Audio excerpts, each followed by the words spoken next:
My name is Randel and I'm pastor at First Baptist Church here in Midland, Texas. You join us on this windy day out in West Texas, and we're standing in front of our beautiful building. We're so pleased to have not only this structure that's behind us, but buildings on all four corners here.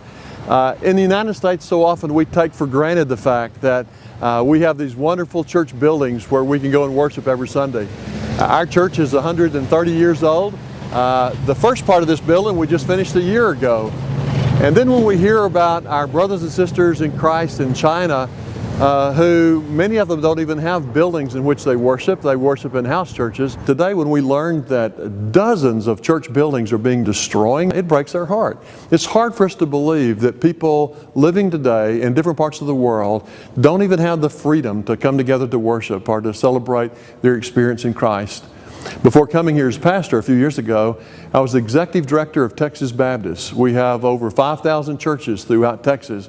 A delegation from China came from the government there, and they asked us if we would host a Bible display that they brought from China.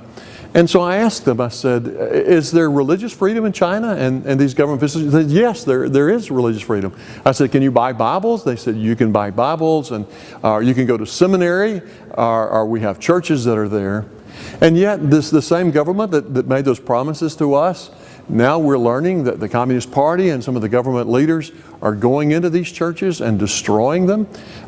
We even learned that one of the church that was sanctioned by the state, a beautiful, huge building, they had over 1,000 members.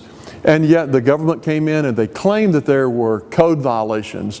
But everyone knew what they were doing. They were coming against this church. 1,000 of the church members gathered around and they held hands outside the building. And yet still these soldiers came in trucks, and these heavy equipment came in, and they completely razed the building.